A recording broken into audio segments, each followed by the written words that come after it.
Hey, everybody. Welcome to another edition of Steve Edwards is Awesome. My name is Dave Shrine. Just kidding. This is the Mule and Donkey Ask Anything question. Ask Steve. Mule and Donkey questions answered. Although I have thought about changing the name to Steve Edwards is Awesome. Steve says, nope, it's not about me. It's about the folks. It's about the donkeys, the mules, and getting them results. And I said, okay, that's fine. But I know there's plenty of people who would be right there with me. My name's Dave. This is Steve Edwards. Every week we do get together to talk mules and donkeys. Today is no exception. Steve, how have things been in the last 6.5 days? Well, we've been painting the house, and I've got a helper, and he's been helping, and we've been trimming trees, and we've been kind of busy. And about 104 degrees today. Yeah, kind of Did nice. you say painting the house? Painting the house? Yep. Yeah, Outside or inside? Outside.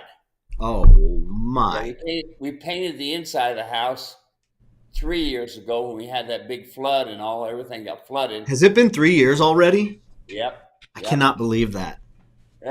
Time goes by. Yes, sir. I see you've been riding. You got your animals all saddled up back there. Yeah, I got them out back there. I told them, I said, roses are red, violets are blue. Mules that move without me telling them to, I will turn to glue.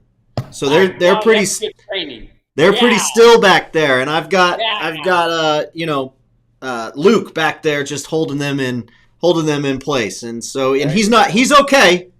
There's nothing wrong with him. He's okay. He's just really, really still. He's showing the mules how it's done, right? Because they take their cues from the herd leader.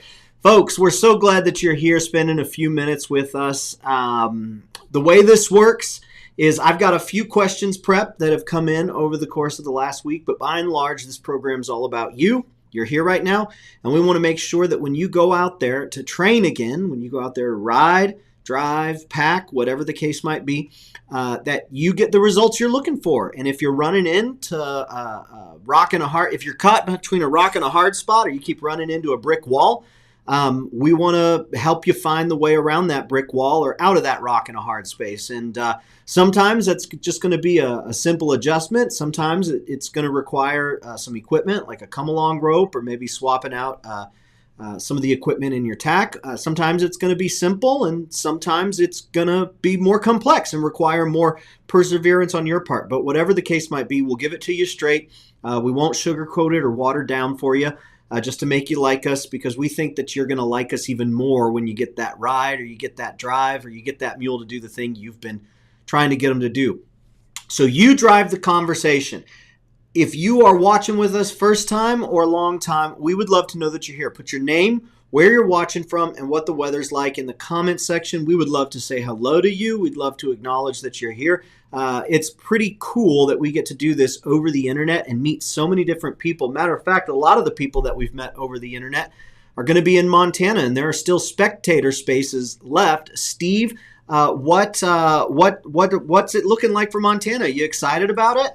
Oh, yeah. Matter of fact, I was talking to Ron, the rancher up there, and he said, it's kind of cool up here. We actually had to light up the fireplace this morning to kind of warm things up a dab, And I said, well, that's a pretty good deal. And then he said, we're going to have, when Susan and I arrive, he's going to have meal all ready. He's got He's got a bear ham. So he harvested a bear last year, and he cured out a ham. So it's going to be interesting to have a bear ham, which is a hind leg. My goodness, when you said bear ham, I was like, oh, he's got it all prepped. It's all bear. It's ready to go. No, you were talking about like rip your face off bear.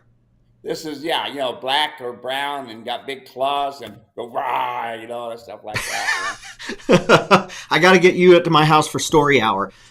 So any and every mule or donkey question that you got, and when you're out in Montana, you can ask those questions too. I'm going to put a link in the comments section. I was showing it right there, but we've got the registration page up, and we had a couple folks reach out, say, hey, I know you're out of participant spots.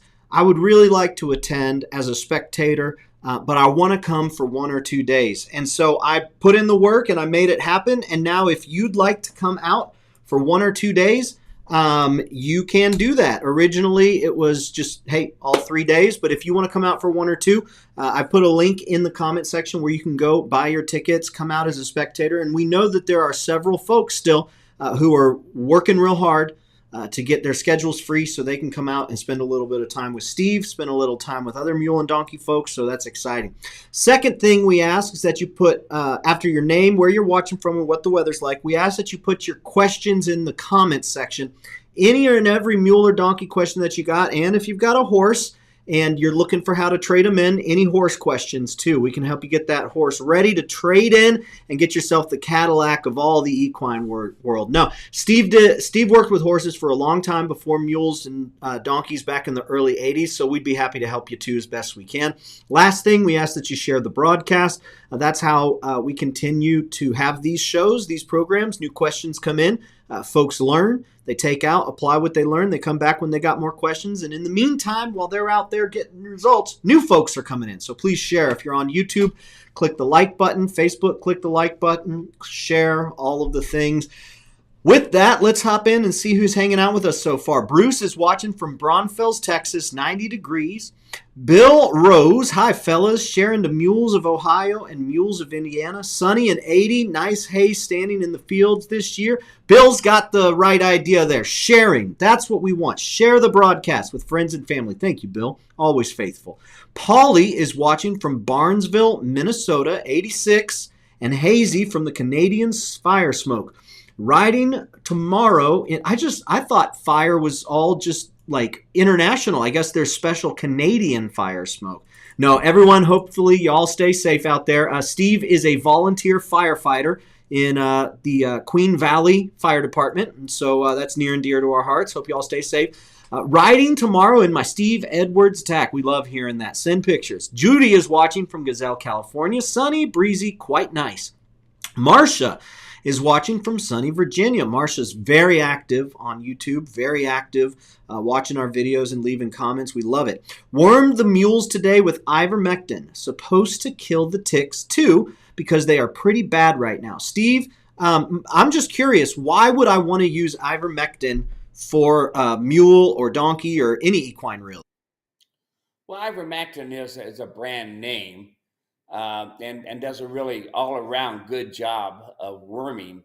You do want to change out your wormers every other year and use a different wormer, but ivermectin is probably about the best you can get. But from what I understand, the large and small strongi, which is a worm, and they have a small mouth or a large mouth. It's amazing, these little boogers. And sometimes what I understand, they will become immune to using the same product over and over and over again. So, yeah, you need to do it. Now, I didn't know it did anything for ticks. Of course, we don't have ticks out here in Arizona. They'd fry on the ground if they were there. Yeah, but yeah, ivermectin is a good wormer. Very good. Next question. This one comes in from Lisa. Lisa said, okay, so let me put a picture up here on the image. All right, there we go. I have one of your ultralight saddles and use it on a large donkey, a standard donkey. I have been given feedback to put my saddle back further. When I do this, it tips down into the hollow behind the shoulder. This picture shows it in the position it sits naturally, but people keep saying it's too far forward. I want to use the saddle and move it back further, but it definitely tips down in the front when I do that. Would your downhill hip help with this? Yeah, you can definitely see how that hip is almost to the top of the cantle there. Yeah, your downhill hip pad's what you're going to need. And also your cinches are too far apart. So, you want your cinches to be an average of 4 to 6 inches. And right now that's almost a foot. So that even makes the saddle, it pulls the saddle forward even more. And the other thing, folks, is please, you got to get this in your mind. Don't ever put a saddle on a donkey or a mule without a breeching, because it's just a matter of 10 steps and that saddle's forward already. So it's the way the donkey is made. It's the way the mule is made that you have to have it, And everybody's right. if you place that saddle up on that scapula, especially if you do it right off the bat, it'll go forward even quicker. Always put a breech down, flat ground or not, always. Awesome. Very good. Thank you for the question. Appreciate it. Let's see here. Oh, send me a picture of the back of that donkey without the saddle on. Let's see. If they can do that, if that's possible. Which one is it? The donkey picture we just looked at. Oh.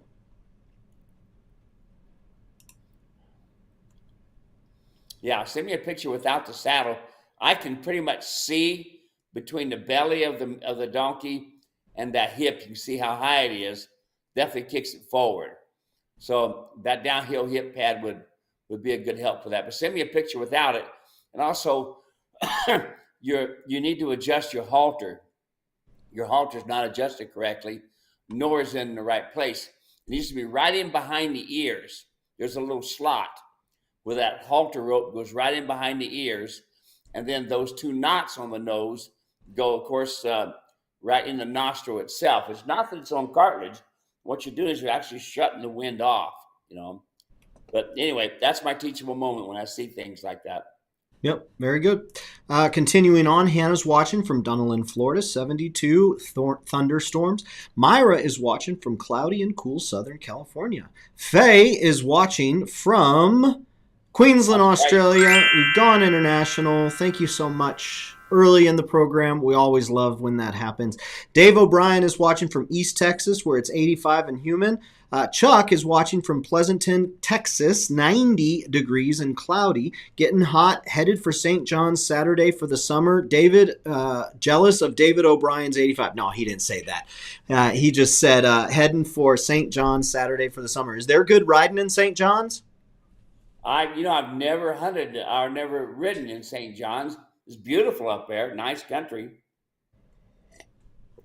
Very good. Let us know, Chuck. Send pics. Rory is watching from Southwest Ohio, nice and 81 degrees. Marcia says, also love the book you all suggested, The Mule by Harvey Riley. Steve, talk about that real quick for folks who don't know. That's a great book. That was done back in the 1860s. And it was a book I was introduced to 30 years ago. Harvey Riley, he headed up the mule program for the Army. And that was when I started really looking at the colors of mule, how important that was. But boy, tons of information. He talks about feed. He talks about shoeing, trimming, bitting, all kinds of stuff, and what teamsters look like. And it's a great book. Everybody's got a mule or donkey should get that book just so they can get some all-around information, especially if you listen to it and you watch it. A lot of stuff that I talk about is what I learned from Harvey Riley. I just put a link in the comment section to the book. It's on Amazon. It's available. It looks like paperback is 21 plus, and hardcover you can get it for 25. There's no Kindle version, but y'all can still book link. Y'all can still get the physical copy sent to you, and big recommendation from Steve. Thanks for bringing that back up there, Marcia. Let's see here. Lost my spot. Steve Brady's watching from Delta, Colorado, 75 degrees. Christina is watching from British Columbia, where it is a nice day here. Enjoy it. Keep it. Take it. Send it our way when you can. Dave O'Brien says, Steve, thank you for the call last night about my double twisted wire snaffle bit and how to use it. You definitely service what you sell. What were you guys chatting about, Steve? Well, he said, Steve, the bit is starting to rust. And I said, good.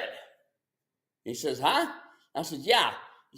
We played it because we want it to, quote, look good. So it's pretty, so to speak. But sooner the mule chews on it and starts creating the rust creates a nice taste in the mouth. I have yet to be able to figure a way to help that bit. And so as far as like using sweet iron, it can't be done. So the double twisted wire snaffle bit, when it starts rusting, it's going to be doing good. And also, I want to show Dave. He says when he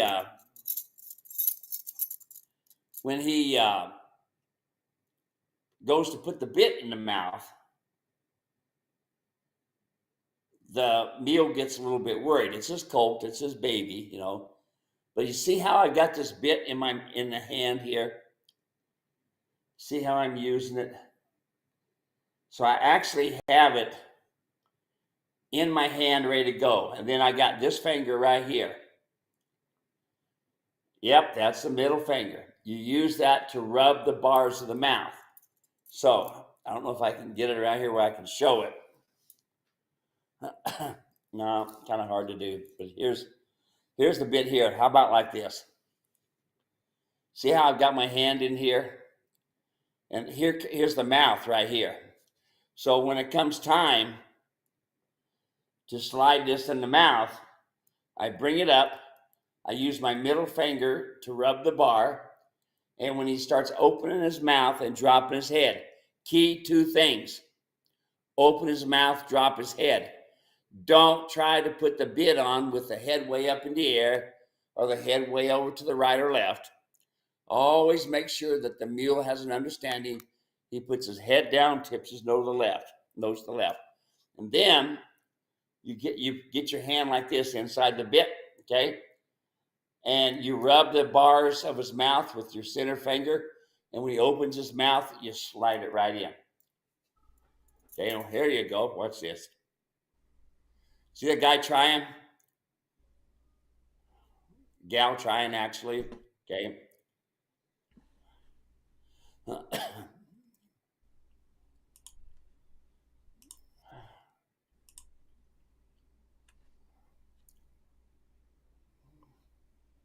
You see the head down? See the head down? That's what you want, y'all. At first it's up, and I said, rub the nose, and I'm rubbing the nose with my left hand. You see how the mule dropped his head, and now the mule's got the bridle going on. Key thing, at first the mule's going scary, scary. So watch, she's rubbing the bars. I'm touching the nose a little bit. Now the mule drops his head, nice and quiet. That's your goal. You want to get the mule to doing that. Hey, see, that's a nice thing. That's a nice little moment there. Yeah, I get paid, hugs for doing this stuff. But you see how quiet the mule is? I want you all to see that. It's not important to put the bridle on until the head is dropping down. See, the mule's worried. Now I said rub the bars, and she did, and the mule's dropped his head and immediately started relaxing. Key thing. Does that make sense to you? Now you got the come along rope right there. Should they have the come along rope on and like be concerned about having a hand on the come along rope, or if you need to have that control, you probably shouldn't be bidding, or what do you say?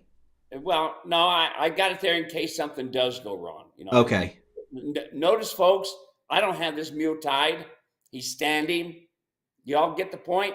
That come along rope teaches that mule to respect it. And by now in this clinic, we've got everybody to where the mule can stand still and quiet. The first thing that's going to happen to mules there at Montana is they're all going to learn to be ground tied. See how I kind of rub on the nose a little bit and kind of get a little push? Yeah, he's not really interested right now. No, he's not. So I go over and I do a demonstration, and then I come back. And that's the way I do it, folks. I want you to learn.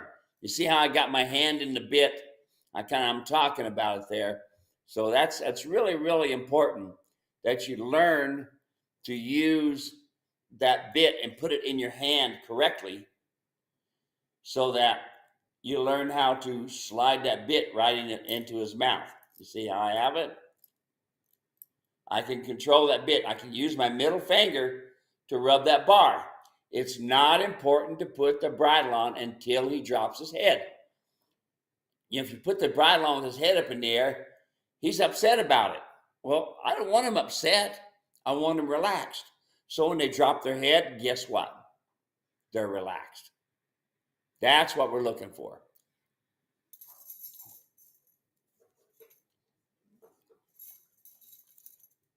How about that, Dave? I think it's my new hat that makes me look so good this morning. Looking good, looking sharp. Send them my way. Send that hat my way. These, or actually, the boys, they have that hat and they love wearing it. I've told this story before on the program, but we have a different audience just about every single week. I said that one year they did Spirit Week, and so they've got like crazy sock day, crazy hat day, whatever. One of the days was Cowboy Day, and so my middle son takes these things very seriously. He comes out ready to go to school, and he's wearing Steve Edward or a Queen Valley Mule Ranch hat. It's the ATV, the original all-terrain vehicle that Eric Lynn sells from Mountain Ridge Gear. And my mom goes, "What's wrong? Don't you want to wear like a cowboy hat?" And he looks at her. He goes, "This is a cowboy hat." She goes, "No, that's a baseball cap." She goes, "No. A cowboy gave it to me. Steve Edwards is a cowboy, and he gave me this cowboy hat."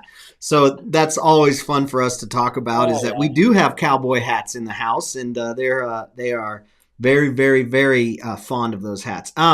Hopping back over, we've got, let's see here. Myra says, "Thank you for sending the new bit info. I'll be ordering a bit this week." As a matter of fact, let's talk about that real quick, Steve. I need to get those pictures loaded up, and I will. But let's talk about that real quick. We talked last week about someone who had emailed in saying, "Hey, my trainer is saying this bit is too harsh. I want to go ahead and send it back." And we're always willing to have that conversation. Talk a little bit about the situation and what we're looking at there. Well, which one are we going to be doing, Dave? Remember the gal who said that the bit was too harsh? Oh, yeah. You got pictures for it? Yeah, I'm getting them right now. Give me about 30 seconds. Right. So folks, this happens a lot, especially if somebody's got a trainer that they're working with. So I sent the bit to her, and she calls me and she says, "Hey, my trainer says this bit's too harsh." And I said, "Oh, really?" He says, "Yeah, he'd rather use his bit." And I said, "Oh, well, send me a picture of that bit. If it's got a better bit, I'm interested, But so she sends me a picture, and it's got some similarities to mine, but the problem is it's made for a horse, folks, and it's copper. Copper creates a type of static electricity in the mule's mouth, and after a while, he's had enough. Normally, it makes a mule kind of there it is right there. And you can see what it looks like is there's no give to it, no give whatsoever. And you need to, on each end of the port, on the right and on the left of that port, it needs to bend so that you can work on the right brain and the left brain. And talk about harsh, that bit right there is harsh. And notice he doesn't even have his own bridle adjusted correctly in the bit. But that's another story. And he's using a very tough curb chain. I like a flat curb chain. It's a lot easier on those nerves, but that's the bit that he wanted to use. And now compare it to mine. See? So your bit sitting right there, folks. So folks know your bit is the silver one. Yes, yeah.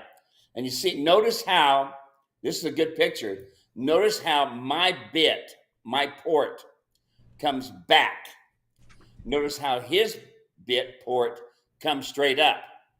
You see, right there's the difference between the horse bit and my bit. My bit lays back in the pallet. His bit sticks up into the pallet because the horse's pallet is different. So you can see how mine pivots on the right and on the left. Yeah, that's a pivot place right there. And then over to the right up there, that pivots. And notice how it's rounded. But the big thing I want you all to see is how that port lays back and not straight up and down like a horse bit does. Yeah, and so what folks may not be able to tell right here, but when you're saying that it lays back, there is some curb here. There's some turn here. No, up in the port itself. Oh, the port itself? Yeah, notice how the port is laying back, and look at the other port of the other bit, how it's straight up and down. Got it. That's what you were talking about. Okay, good. See that? Straight up and down. And then my port lays back. And there's a picture I sent you, Dave, that we'll put on the website that shows a horse bit laying flat on the table, and then shows my bit laying flat on the table, and you can see how my port comes up off of the table where the horse bit lays flat. So that puts it more forward in the mule's mouth, so he tends to want to elevate his head to get away from the communication of the bit. Where I want him to do is drop their head and tip their nose on the vertical. And that's what that bit does. That's how I developed it. So that, you get not only good crisp communication with it, but it's comfortable for the mule or donkey. And that right there is what's important. I had a lady the other day said she just bought her third bit for her donkeys. She says, we tried all kinds of other bits. Everybody said, use this one or use that one. But we kept going back to your bit. Now we bought the third one and the donkeys are happy. It right there. Yeah. There you are. You see how that bit comes up off the table? Do you have the horse bit too? I couldn't find that one on the fly. Wait, Yeah, maybe. Okay. Oh, wait, yes, I do. Give me a second here. They should be. There you are, folks. There you are. Right there you can see the black bit is the horse bit. And the bit in the back is my bit. Do you see how it's designed so that it sets more back in the mouth? Because otherwise that horse bit, see how it even looks like mine because it pivots at each part of the U. You can see the pivot. So people all the time say, I got a bit that looks like yours. No, it looks physically like mine, but when you lay it on the table, that right there is end results. You can see what I've actually done with the bit. Yep. And my bits are made in America. USA. Let's see here. Sean is watching from Valiant, Oklahoma, where it's 82 and sunny. Sabrina is watching from Exeter, California, 90 degrees. Polly says, my vet recommends testing feces before worming and TP only worm them and to only worm them at certain threshold of worm count. What are your thoughts? Oh, exactly. I agree with that vet. I like him. Doing a fecal test is really important. Now, you can also do a fecal test to see how much sand is in your mule. Now, how you do that is you take a quart mason jar, I know a lot of you may not know what a mason jar is, but take a jar and put about 3 or 4 road apples in it in water and shake it down. And then let it set for a couple of days and shake it down. And then let it set. And you will watch the sediment of the sand go down in the bottom of the jar. And you can get an idea if your mule is eating too much off the ground and possibly could get in sand colic. All right, moving right along. Barbara says, hi guys, warm with pop-up storms. Daisy keeps getting better and better. Stephen is watching from southwest Kansas where it's cloudy and a chance of rain. Lorraine is watching from cloudy Monrovia, California. Thanks for all your help. Christina says, what to do with a frightened Mule Colt? Can't even get the come along over his head or approach from the left side. I think he was put in a halter for months. Zero handling. I need help. Yeah. Well, put him in a small pen.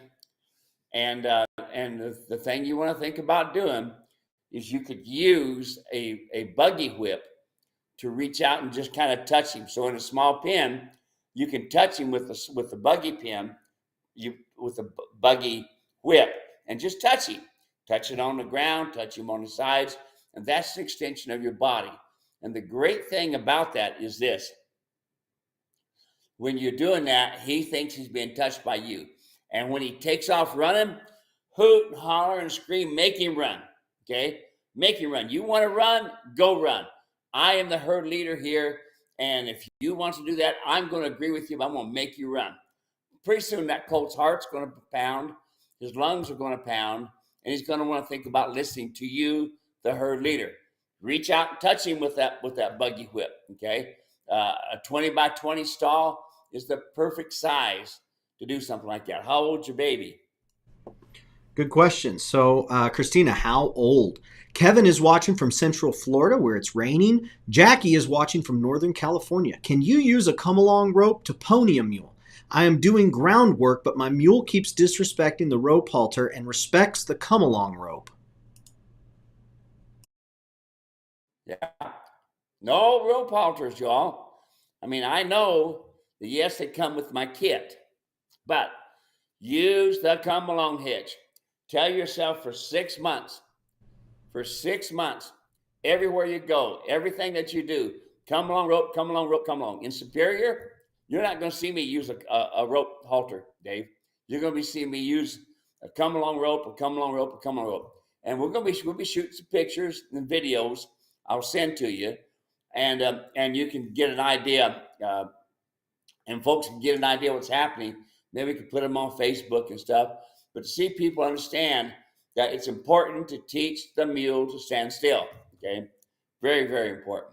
This halter is plumb worthless. All right, you got to build a foundation first.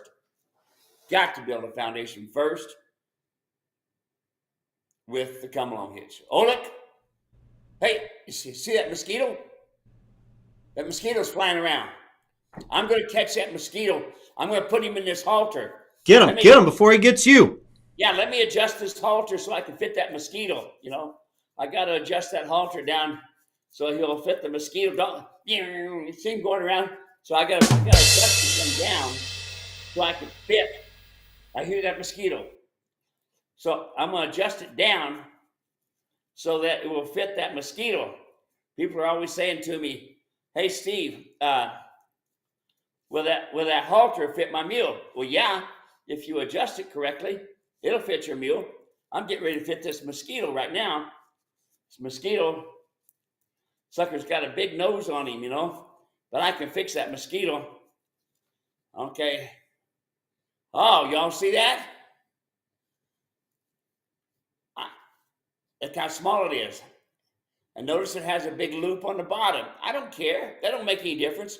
What needs to be done is this knot and this knot and these two ropes here. They're the most important part. We could care less what it looks like. We want it to fit correctly in the nose. Oh, look, I need to make it smaller. Folks, this happens all the time. You see that twist? It's okay. What's the most important part is the knots. Knot. I'm going to fit this mosquito. So I'm going to go ahead and adjust it a second time down for that mosquito. So I can get that mosquito. I got him. All right, now I'm going to put the halter on him. I had a come along hitch on him. So now, hey, look, folks. I can adjust it down for the mosquito. Yep. Right there it is. What's important? It's not looks. It's how it works. Extremely, extremely, extremely important. The two knots go in the nostrils. See, and I can, as these knots tighten up, see that? I can make it nice and smooth. But see how small I can make it? And I can make it even smaller. I mean, if I want to make it bigger, I can make it bigger. It doesn't make any difference how long this loop is right here, where your rope goes. Okay, now you see, now I can fit a bigger mule. Y'all see that? Hey, Dave,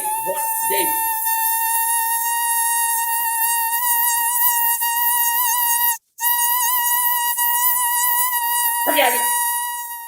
I'll get the halter on him. All right, we're set now, man. I got the halter on that booger. Now, I can adjust it on the side here as well. That's why they had these knots are for adjustment. That was a big mosquito. I think he was from Queen Valley. Huge mosquito. You like that? Yeah, it was a good mosquito. You're hired.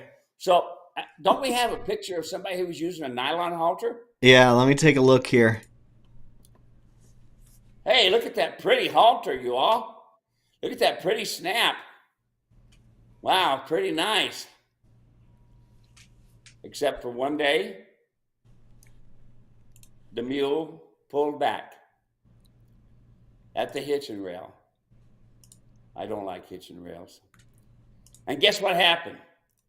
Here's the next picture of what happened when the mule pulled back. I hate to say it, only one picture came through. I didn't know there were two.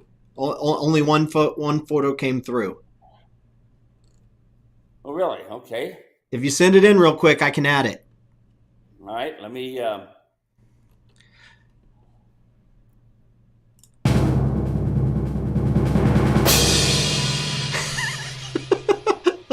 Just fill in the space a little bit. Fill in the space a little bit. Yeah. My pastor calls it sermon fillers. You know? Sermon fillers. So we're going to fill the sermon right here. Marcia says she got the book cheaper on eBay. So if y'all want to get the Mule book, check it out on eBay. You might be able to get a cheaper copy. Lorraine is watching from Central Florida. Cloudy, 80 degrees, expecting some much needed rain. Die Shoal. That means we've gone international, and we'll take it, even though we know they're stateside. We'll take it because they are from Australia. Hey, we are driving from Los Angeles to Bishop. See you next week. Jim is watching from Alabama. Heavy rains all day. Rain ended. Moving into Georgia. Best bit I ever used. And I don't think he's talking about a comedy bit. That's Bill Rose. Best bit I ever used, the Steve Edwards trail riding bit. Mule Shoe watching from upstate New York, 73 degrees and cloudy. Marcia says Steve is right, and that's actually going to be our next t-shirt that we're printing. Greg is watching from sunny and breezy Sierra Vista in southern Arizona. Hope everyone is doing well. Could you imagine that, Steve? Just folks going all around the world just wearing a shirt that says Steve is right. And they'll be like, who's Steve? What did he say? Chuck says, Pleasanton, Texas. My question today is, fly season is upon us. What are your thoughts on systemic fly control added to feed?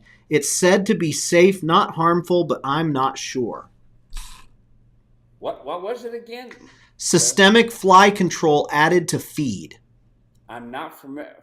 Well, I know that there are some of that, but I'm not familiar with it at all. Chuck, share a little bit more with us, and we'll see if we can get a comment for you. David Pengelly is watching, 65 and great day here in Manchester, Georgia, sipping a little shine from my mason jar as I listen to the show. I'll bet you are, Mr. Pengelly. Good to have you here. Let me see if I've got... Send us a bunch of coffee. We're going to be drinking Come Along Coffee at the Superior Show, and we're going to be giving out free Come Along Coffee. There we go, right there. There he is. Yep. Oh, that's not me. That's not Steve. Where's Steve? Yeah, we'll just put that right there. All right, hopping back up here. Galley there.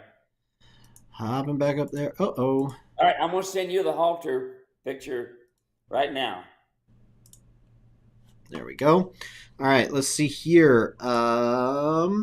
Daryl is watching with Bobby Joe in Birmingham, Alabama. Clouds, 83 degrees. Christina says, just a year old.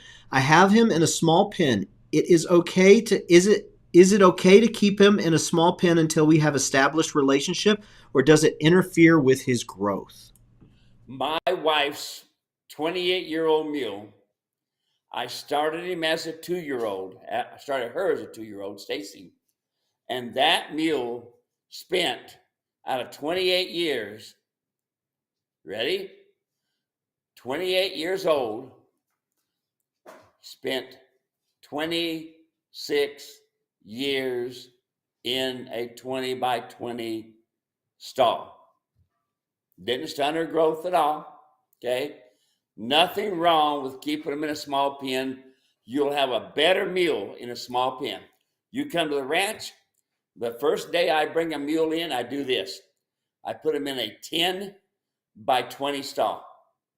10 foot wide, 20 foot long.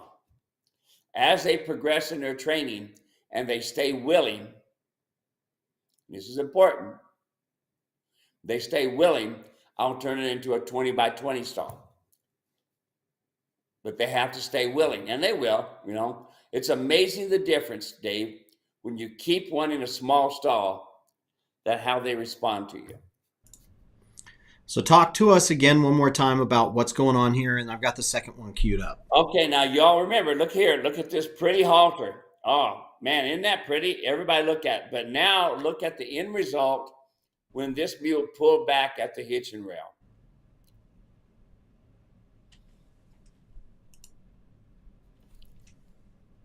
Kapow. It broke, folks. Do you think the mule won that one? Yep. You know, nylon halters do nothing but cause you headaches. And like she said, I heard you talk about it before, but I didn't think about it. She says, and you said, burn the halters. I'm going to burn this nylon halter and I'll never use another one. Right there, folks. Now, here's the thing. Okay, they pulled back and they broke a halter. What else did they do to the rest of the animal? Now, get this in your mind, folks. Get this in your mind. That when they pull back like that, their vertebrae and their neck vertebrae and all this stuff is coming undone. Okay? They can even fall back and hit the ground. We've got to think about that. Just because a broke halter, it's no big deal. What did we do to my mule or donkey? When you buy a rope halter from me, it's rope that I have looked for years, tried and true, that worked consistently, you know. And going back to the come along rope, Dave, I tried and tried and tried. What kind of come along rope? Can I lead my mule and my pack string with a come along rope? Absolutely. My lead mule, my first mule up here, is always, just about always, the one with the least experience. And with that come along rope, I can train him in a saddle. First, I'm going to do it on the ground, and then I'm going to do it in the saddle, period. And when I do that, I can eventually go to a rope halter adjusted. And my next 4 mules all have adjusted rope halters on them, because obviously I cannot control the mules with the come along rope. So the mule that I am training on the lead of my 5-string is usually my mule with the least experience. Awesome. We've been talking about come along ropes versus rope halter versus nylon halter for years.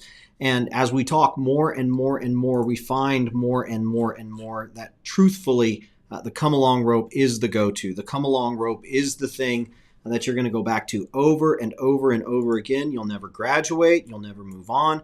It will always be a great sidekick and an awesome tool to help you get done what you need to get done. Continuing on here, Richard is watching from Palestine, Texas, 65, no son. Daryl says it was a transplant from Louisiana. So let's see, what was it that Daryl asked in the beginning? Was it the fly thing? Let's see. I don't recall. I think transplant. Who was asking? Who was that? Oh, Chuck was asking about the fly thing, and Daryl is just chatting. Okay. Fly predator out of California is probably the best that I know of that I would suggest to use. But you have to remember, folks, if you're using a way to take care of flies on your ranch or your farm, your neighbors have to do it too, because otherwise, the animals bring those flies and stuff over here to the neighbors. They go back and forth, Let's see here. Marcia says, I'm never moving to AZ if the bugs grow that big. Oh my goodness. Let's see here. It was just a small mosquito. I wanted to show you folks how I can. Here, he's back again. He's back again. That sucker can chew the blood too. Now here's the thing, folks. That halter will adjust all the way down small. It makes no difference how it looks. It's how it works. The nose and the nostril, the ones underneath the ear. That's all how it works, not how it looks. All right, let's see here. Moving right along. Kristen is watching. Hi, guys. Watching from Idaho. Nice spring day here. 63 and sunny. The come-along rope and rope halters have been a game changer for us, and it's only been a few weeks. Thanks again for sharing all this information with us. Oh, Daryl says the mosquitoes. The mosquitoes transplant from Louisiana. Got it. Yeah, there we are. That's good. Next question. This one come in from Terp on YouTube. Says, I'm watching, this was on a replay. 70s, Scurry, Texas. I've decided to just keep my two jacks not cut untrained. I've had them over a year and still can't touch without food. What would you say to someone who's got their animals, jacks, untrained, can't touch them without food? You're looking to get yourself hurt. If you get a veterinarian that knows his stuff, he can come out there, lay them donkeys down on their side, and get them castrated. A donkey and a mule can be one of the most vicious things you've ever seen in your life. And when one of them jack donkeys gets a hold of you and tries to breed you, you're going to wish, did you hear that? I did say that. Gets a hold of you and tries to breed you, you're going to wish you would have had him cut. You get the brain surgery done immediately, if not sooner. Get it done. Okay. A good veterinarian knows how to do it. Next question. This one also came in as a replay. Clay was watching, says, I've lived in Sun City, AZ for 5 years. I need to know how and what to feed a mule, which that's a really big conversation because there's all sorts of things that go into it. I'm gonna put a link in the comment section to the Feed Talk program that we've got. But Steve, just give them some baseline guidance on what to feed a mule or donkey. Well, what to feed them is going to depend on what type of work you're giving them. If you're getting ready to use them, then you need to feed them accordingly. If they're just standing in the corral, feed them accordingly. Now you're in Arizona, perfect. You can go to, well, it's no longer Lakin milling. It's now, I forget, it's called Sakati, I think it is, milling. But take the ingredients on my article, Mules Cannot Stand Prosperity. Dave will put it in the link there. Read that article. Take that ingredients into your feed store there in West Phoenix and tell them this is what you want. It used to be called Lakin Lite. I don't know what it's called today, but it can only be bought in parts of Colorado, parts of New Mexico, and California. Now, California has Star Milling, and they have that recipe simply because I gave it to them when I was teaching class at Pierce College in LA. I'm looking for the nutrition. Mules Can't Stand Prosperity. That I could not think of the name of that for the life of me. I've copied it. I've copied it probably about, I don't know, 200 times, and the name was escaping me. So I'm gonna put that in here. Mule feed article. There's that. There you go, Clay. We got you taken care of. And folks, in the comment section, here is a link to the feed article. I put a link to the video and I put a link to the Feed Talk article as well. Marcia says, I'm trying garlic in the feed this summer. I got mine off Smart Pack to repel flies and ticks. Have you heard of that working, Steve? You know, I actually tried garlic, years ago. I don't know that it really worked. I really don't. I've on our the people that I used to tell people use WD-40, and I still do. Okay, or did. But that all natural solution from Equus, no, Hispania. Hispania. Okay, that solution works. That you can rub on the animal's legs, put it on the tail, and that works. We got a link to them, don't we, Dave? Yep, I'm putting it in the comment section right now. Yeah, good deal. There you go. But that works. I can tell you that here in Arizona, my mules would rather stand out in the sun than they would swat the flies.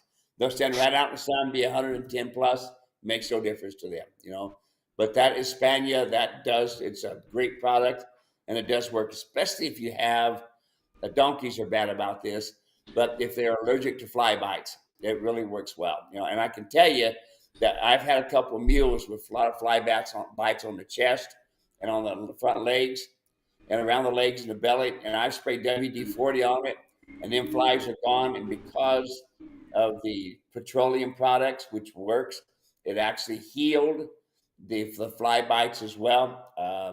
I used WD-40 a lot years ago before I got into Espana.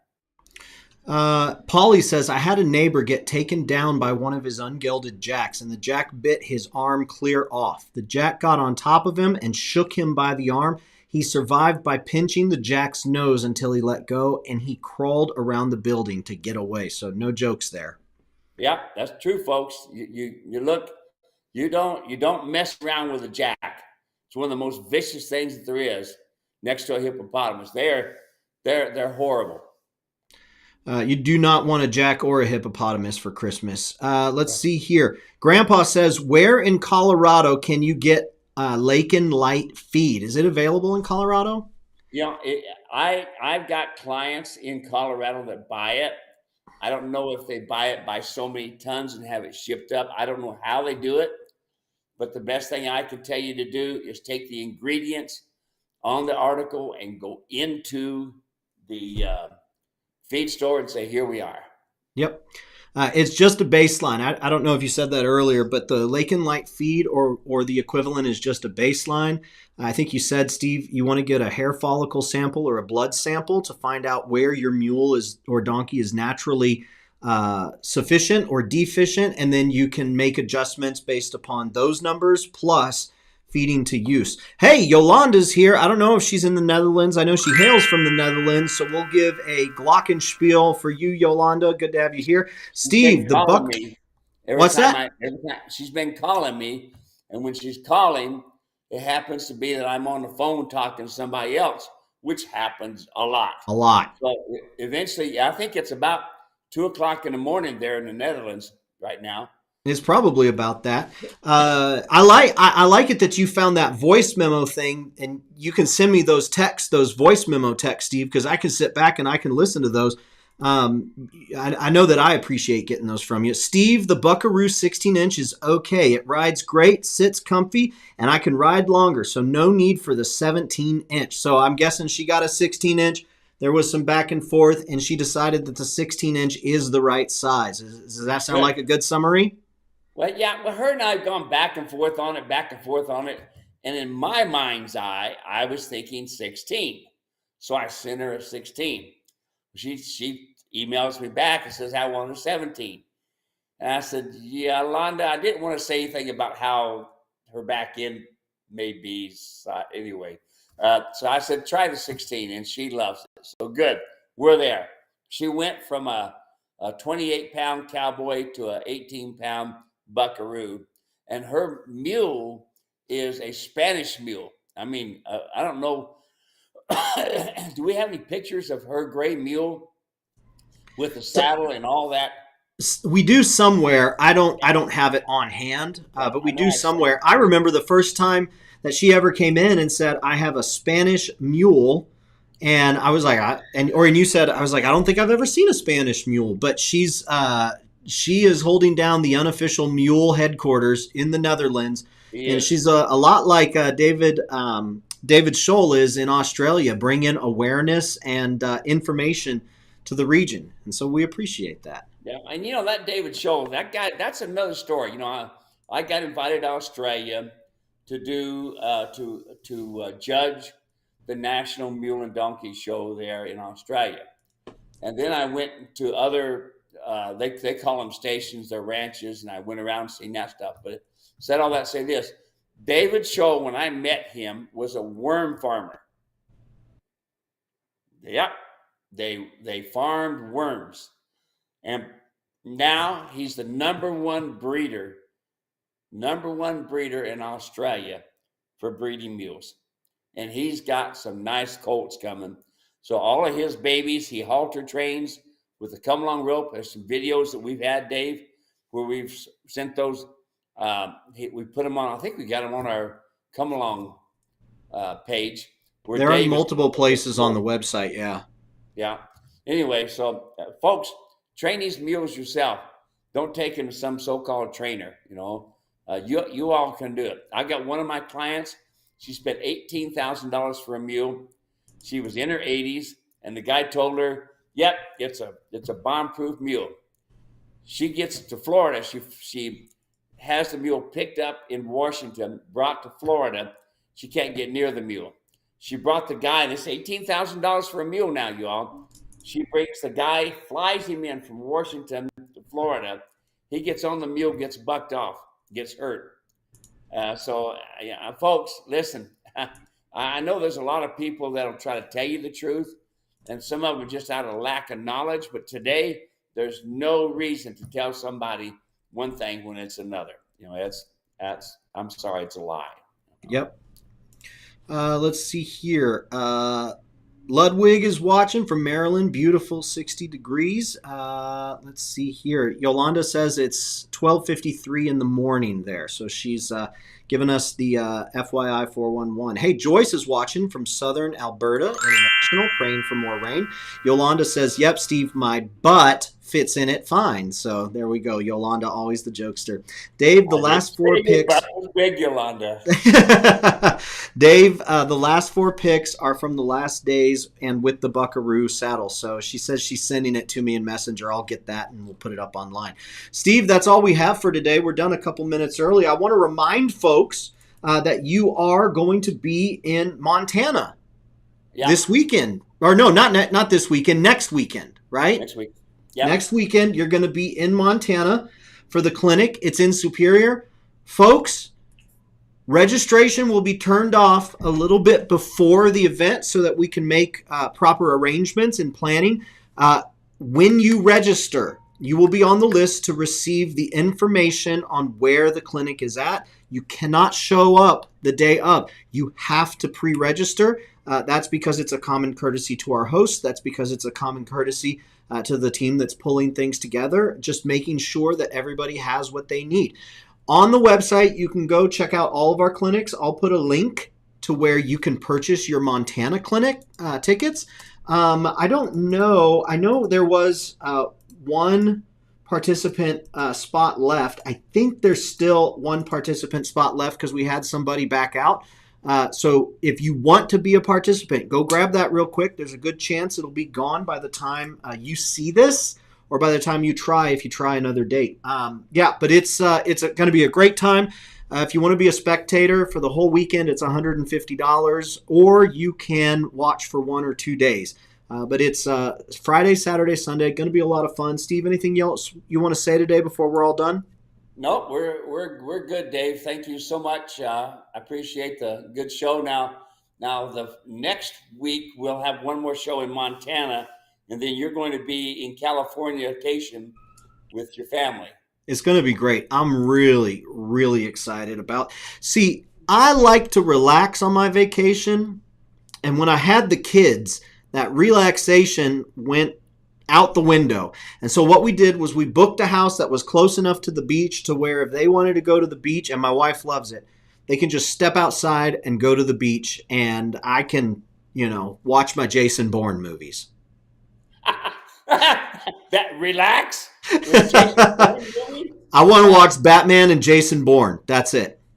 Yeah, well, I tell you what, when I was in Texas, over on the island, I can't lost the name of it right now, but anyway, that's the most relaxing time I had. I didn't turn the TV on. We played board games. We either swam or I surfed or I laid on the beach, and I had to have my head in the sand a few times, Dave, because some of them girls didn't have enough on them to cover an aspirin bottle. Well, yep. That is. It's 2023. It was San Padre Islands. San Padre Islands, yep. San Padre Island. Yeah. There you go. See ya. See y'all, everyone. Take care. We'll talk to you soon. MuleRanch.com. Go check out Superior tickets. And Steve will be in Tennessee this fall, Shelbyville. Go get tickets there. Bye-bye, everyone.